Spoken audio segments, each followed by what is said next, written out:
There we go. Hey, Sean, how you doing? Good, John. How are you? Good, good. Obviously, I mean, it was a big win, but um, just wondering about Tre'Davious White and what the evaluations have revealed. If you can provide us any update on that. Yeah, he tore his Achilles, so he'll be out, unfortunately.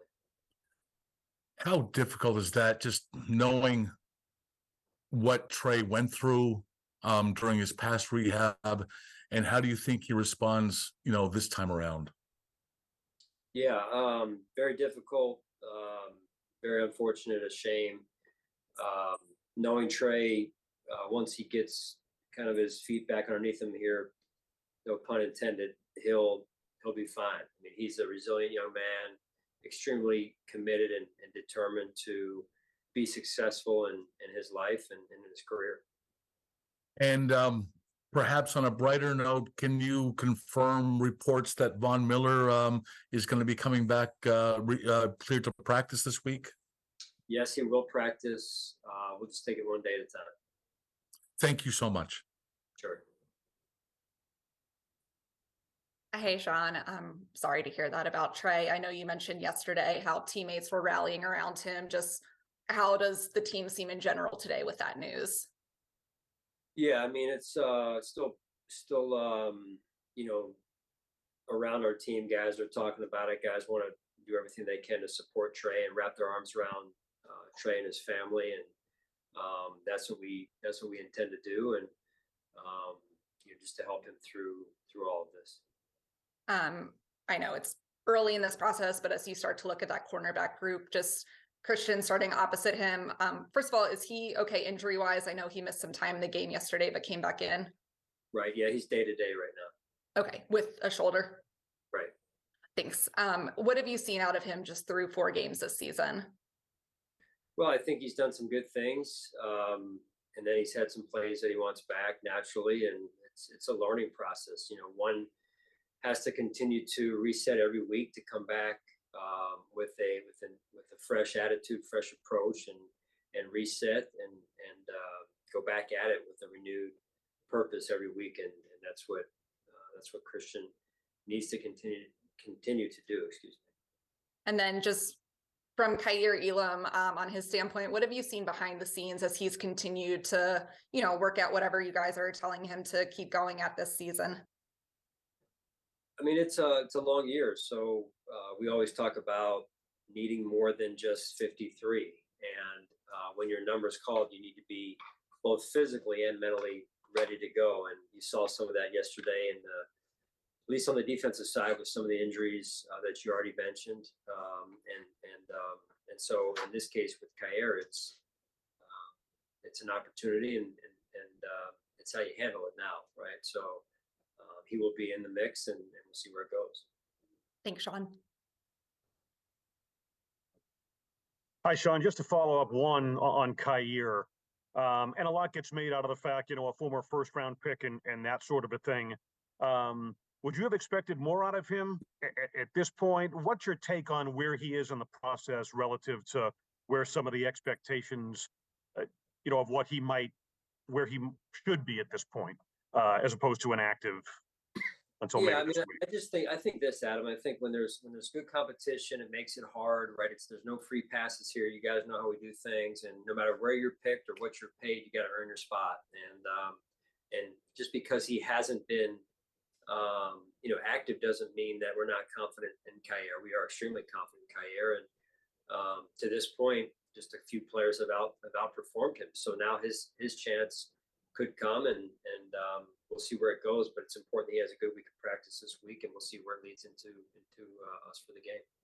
All right, something entirely different, and I know you touched on this yesterday. This your first trip over to London, right? You had said. Yes. And I think we all know and maybe appreciate the level to which you're detail oriented. So like the planning this week, I guess you're going over Thursday night after practice as a team, right? I mean, what's kind of your mindset and strategy? Body clock wise, preparation wise, whatever your concern. I don't want to put words in your mouth, but as you approach this, the challenge of taking a team across an ocean to play this game. Yeah, so the Jags, they're obviously already over there. This will be the first time in history that I understand that a team will stay over there and play 2 games. We will travel Thursday night, and then we'll get there and push through Friday, and then try and get on a normal schedule from there in. And I've done very little, to be honest with you, Adam, as far as the details of the trip. All the staff. The operations staff led by Brendan Rowe, and his staff primarily have done a lot of the legwork and making sure that we're good to go here and everything's buttoned up the way it should be. So full confidence in them, and looking forward to the trip. All right, Sean, thank you. Sure thing. Hey, Sean, Tim Graham here. I wanted to ask maybe, and you just mentioned that it's maybe too soon in your process to be thinking about the logistics or working through the logistics of London, but how much do you think your organization can rely upon lessons learned from the bad weather games when you had to pick up and move a game on short notice to Detroit, that whole thing, and the messes that you've had to navigate so successfully? How can you apply that to this trip? I think you can always learn from any of those experiences where you've had to kind of move locations. To your point, Tim, and it all, even if it's a little something that you learned through one of those experiences that can help serve you in these situations. The more experience you have, the better off you are normally. So. And when you have a team that's sitting over there waiting for a few days, and they were even there days prior to their previous game, you look for the little advantages. Can it be is there the fact that you guys go away for training camp and you have to do a lot of that moving, obviously a shorter distance, but with a lot more guys, is there anything similar in a similar vein to that? Yeah, I mean, we've traveled before. We've traveled for home games that were away games, to your point, before, and it's for us. It's we've got to let our staff that work behind the scenes, that are directly involved in this trip, take care of the trip piece, and we have to focus in on the challenge that's in front of us more so than focusing in on the trip, if that makes any sense. It does. And then last question from me regarding your cornerback depth. Do you, based on what you've seen from your guys on the practice squad, your thoughts on needing to go outside the organization for help at that position? We're always going to look. Having said that, we remain confident in the guys that we have in our building, whether they're active or, in this case, on the practice squad. Yeah. Thank you, Sean. Sure. Hi, Sean. You said something with Kyer about, having to, earn it. You're not just going to be handed a job. I'm curious, Dane Jackson comes in after getting beaten out for that job this week, plays really well against the Dolphins. What did you see in the way that he handled maybe something that we haven't talked a lot about, a guy that started a lot of games for you, not getting that job? What did you see from him in those 3 weeks before he got his opportunity? I think that's a great example right there, right, of how you handle yourself facing a little bit of adversity. And he was ready to go when his number was called. I mean, you go back, you rewind it all the way back to the last drive, I believe, the Raiders game. Dane's in there. It's, the end of the game. We're up, whatever we were up at the time. Dane comes in, makes a huge hit, forces a fumble, caught the eyes of the coaches again. And then he comes in this game and makes plays. So when your number's called, you've got to be ready, because there's no, well, I didn't know I was going to be active. Or I'm not saying specific to Kyer, I'm just saying overall. We talk a lot about this in our team meetings, about, especially when the roster is cut down, that, yeah, your role is your role, and your role, may not be everything you want, and it may not be everything that you're currently capable of, but you got to embrace the role you're in until your opportunity comes again. And when it does, you better be ready. And then I'm sorry if you were asked about this already. I came in like a minute late. Any update on Taryn? I know he had an injury during the game. Any update there? Yeah, he's fine. Fine. Thank you. Appreciate it, Sean. Yep.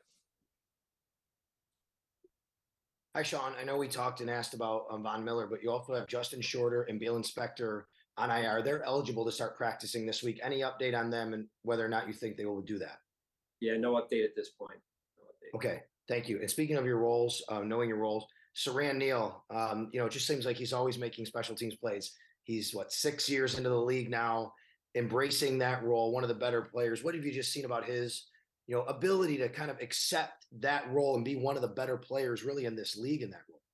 Yeah, and that's been fun to watch his development, Saran's development, that is, and that's a weekly deal, right? Where he comes back every week and he's got to give the same effort, play with the same edge, the same level of confidence that's developed through his preparation, and that's really what I'm excited about with him this year doing for our special teams units. Thanks, John. Sure. Hey, Coach, 2 questions for you. The first one, it's going to be your first time coaching in London and the staff's time coaching a game in London. I know you've touched on just the preparation part, but what about the excitement part of you guys as a staff being able to collectively go over there and play a game in front of a different audience? Yeah, I mean, it'll be a kind of a new venue for us, obviously, and a change of scenery. We're just hoping that as many Bills Mafia can show up as possible. If they can make it sound like it was yesterday, that'd be a nice home field advantage for us. And then on Josh's touchdown run yesterday, you ran it to the right side with Spencer and Dion kind of pulled over there to open up that hole. How beneficial is it to have 2 tackles that can kind of go pull on either side to open up running lanes? Yeah, both very athletic players for us, and they take a lot of pride in doing that in the run game in particular. Thank you. Coach Mookie Arkins, World Sports 1080. How you doing? It's Victory Monday again. I'm doing good, Mookie. How are you? I'm doing great, Coach, and it seems like your defense is doing pretty damn good itself. Top in sacks at 16, tops in takeaway. I know you love that. Top 5 in third down percentage and second in points allowed. So what made you most proud of your guys yesterday? Well, I think the resiliency of the group. You don't always get off to a great start, and we didn't certainly yesterday, and but they really settled in and started just to really trust themselves and execute. And really it was their mindset more than anything, just the ability to come to the bench, reset, calm down, and go out there. And the offense wasn't changing. That's for certain. In terms of what we were trying to go against, it was still early in the game, and we'd already given up 14 points. And but so really, what changed was their mindset, their approach, and I thought they did a phenomenal job. Absolutely. Speaking of doing phenomenal jobs, Osiris Torrance. Now, Christian Wilkinson has been a thorn, up front, for, a handful of games here. He was basically extinct yesterday on the hands of Osiris Torrance. So just care to talk about the way he was able to battle with, Wilkins and have a great job, do a great job. Yeah, no, it's a matchup game, right? You got to win your one-on-one, and win your one-on-one matchup, that is. And Cyber did a really good job of that first go around, and Christian won some as well, but it was a good battle to watch. Coach, if I could steal another one, if I can. Now, how special can this group really be with the talent that, you drafted and developed over the years to the A+ free agents added, that combination of star power and continuity? How special are units, as such as this one? Well, we're just right now focused on hitting the reset button and getting ourselves ready for the challenge of going to London with a team who's waiting on us, basically. So we just got to focus on what's in front of us right now. Appreciate the question, though. You got it, Coach. Have a good one. You too. Hey, Sean, just to jump back to Trey for a little bit, there were times in either games or practices where we saw him be really hard on himself, which I think is just true to how competitive of a guy he is. But how would you evaluate how he had looked through the 4 games this season before the injury, of course? Yeah, I mean, I think that's the part of it's all hard and difficult, right? He was, like you would expect, beginning to really round into form. And so it's part of the shame of it all. And then I'm just kind of curious. I know obviously you're involved in all decisions, but now that you're back doing more with the defense, do you approach kind of evaluating this differently than previous years since you're just like in those meetings a little more, or is it kind of similar to how it would have been last year? I mean, just like anything else, I think because of my more in-depth involvement, I'm a little bit more familiar with what goes on 24/7 than I was before. I mean, I was involved, but just not as deeply as I am now. Gotcha. And then any other injuries coming out of yesterday or any projection for Jordan Poyer for this week? Yeah, no, we're just going to continue to take it one day at a time here. Gotcha. Thank you, Sean. Good day.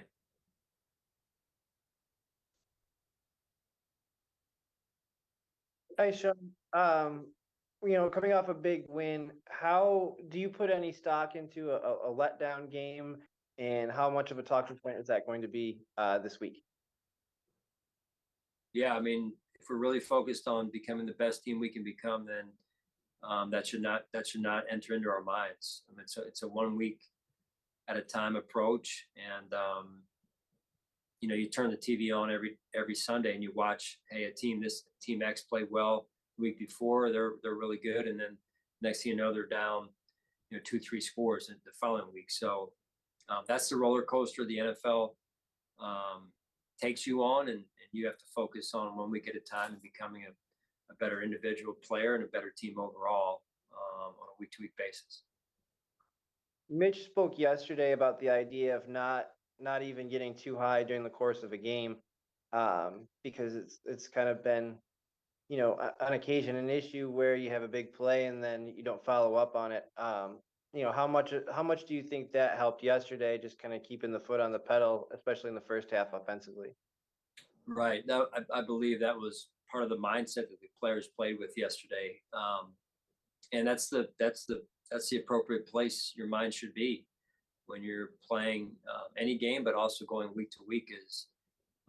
It's a really test of your mental skill, right? To reset on a Monday after a game, win or lose, and come back and go through and start the process all over again. Go through the process because that's what you get your confidence from. Thanks. Sure. Sean, can you hear me? Sure. Yes, Sean. I'm from the sports columnist from the paper in Jacksonville. I was wondering if you could tell me how much of a difference is it in the play load that you can put on Josh Allen now as opposed to, let's say, year 2 or year 3? Well, I mean, I just think it's you can certainly do more. Yes, because he's certainly been around the system longer. But how much more? I couldn't give you a percentage of how much more. Can you tell me how much more it does benefit the offense though, when a quarterback as he grows in the system, especially when it's the same head coach, same quarterback, and maybe even some same weapons? Yeah, I mean, what difference it makes. Right. You're speaking of continuity is important, right? And that breeds familiarity, comfort level. Hey, we've done this. Remember when we did this? You're able to adjust a little bit more quickly during the games. So yeah, it's a big benefit. And one more, if I may, talk about the offensive line and just what a huge difference it makes if you've got one that's considered like a top 5 unit versus one that is struggling to kind of maximize its potential. For sure. No, the game, is decided quite significantly up front on both sides of the ball. And we're big believers in the line of scrimmage each week. Thank you. Sure. Yes, good afternoon, Coach George Radney, Challenger Community News. How you doing this afternoon? I'm doing well. How are you, George? Well, doing well. And it seems like it's almost a blessing in disguise, that first game against the Jets. It seemed like guys could see what can happen when everybody's not on the same page or doing their job, so to speak. Can you speak to the special teams the last 3 weeks? Because it looks like everybody's been disciplined and staying in their lanes and being able to cover the punts and kickoffs the last 3 games.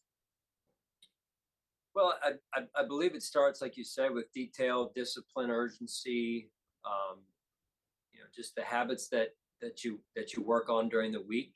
I think that's what you're seeing is pride in those areas being taken to a higher level to make sure that the level of play raises to the standard.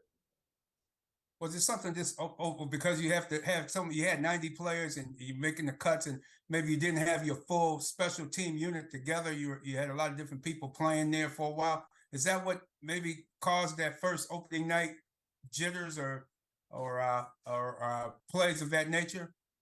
Well, we're not making excuses. I would just say that overall, we have some new players playing in that make up our special teams units, like everybody does every year, because it's usually a certain portion of your roster that plays and really holds down the special teams unit. So just finding the right places for those players, and those young players in particular, finding their footing a little bit in terms of how certain phases of the game work and what they're going to be asked to do, I think is a big piece of it.